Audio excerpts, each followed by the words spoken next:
Tiffany Watson, Director of the Edward J. Lewis II Lawyers in the Classroom program, and thank you so much for joining me for the Lawyers in the Classroom program interview series. Today, we'll hear from one of our new volunteer attorneys, Dina Hayes, about her volunteer experience and why she volunteers with the Lawyers in the Classroom program. Welcome, Dina. Thank you for joining us. Thank you, Tiffany. Happy to be here. You know, there are a lot of opportunities, volunteer opportunities for lawyers in Chicago, and many of them are focused on adults. So I was really looking for something different. And with the school year starting up again, the teachers and the students having to face the challenges of learning remotely, at least for some of their segments, I thought the program was different, it was unique, and it was definitely informative. So it was one that I saw the opportunity. I jumped on it. I've got elementary school age and high school age children who've enjoyed their lessons on constitutional law and current events. And so I was looking forward to the discussion. So we had 3 lessons. We had 3 sessions. And the first lesson was on the Bill of Rights. The second lesson was the brand new module on Breonna Taylor. And then the last lesson we did was no electronic devices. And I was extremely fortunate to be paired with a teacher who had experienced the Lawyers in the Classroom sessions before. He was a wonderful mentor and was able to really give me the points that things that worked successfully and things that didn't. We had the Bill of Rights because we thought that it was a good primer for the students to begin the program. Miss McCarthy, the teacher, had mentioned that during the prior year that some of the civics lessons had to be streamlined with the shortened days and the shortened lessons. So we really thought that starting with the Bill of Rights was a good one. And it was, going through the basics and providing the foundation for some of the other constitutional discussions was one that was useful. We next chose Breonna Taylor because it was timely. It was in the news. I think it was interesting to get some feedback on that lesson and how it was interpreted by the students from what they see from their perspective.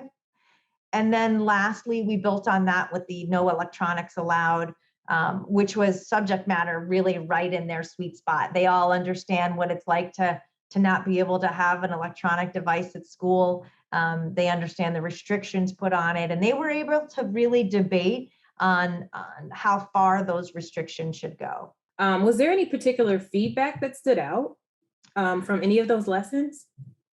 Absolutely. I think 2 things that jumped out at me. One is with the Bill of Rights lesson, you really got to see the students' faces change when they saw that the constitutional language from the late 1700s was in some instances being applied or shoehorned into where we are in 2021.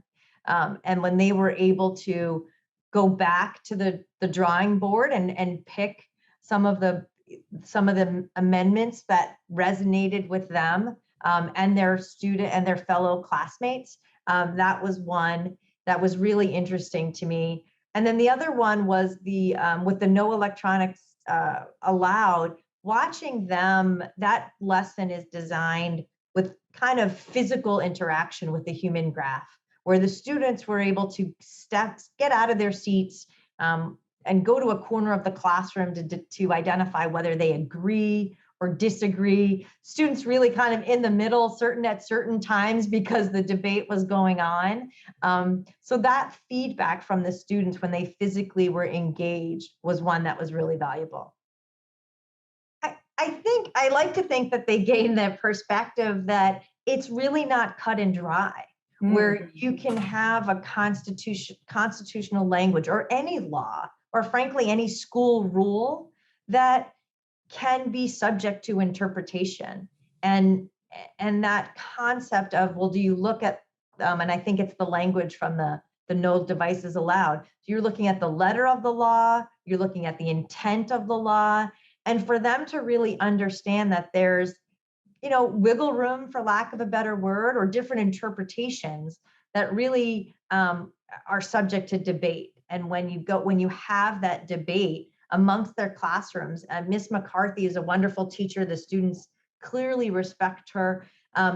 She really did a great job of teasing out where the students felt uncomfortable with certain arguments being made, and they had a wonderful, respectful debate amongst themselves to talk about what's important to them, which may not be important to their fellow classmates just because they haven't had to deal with it.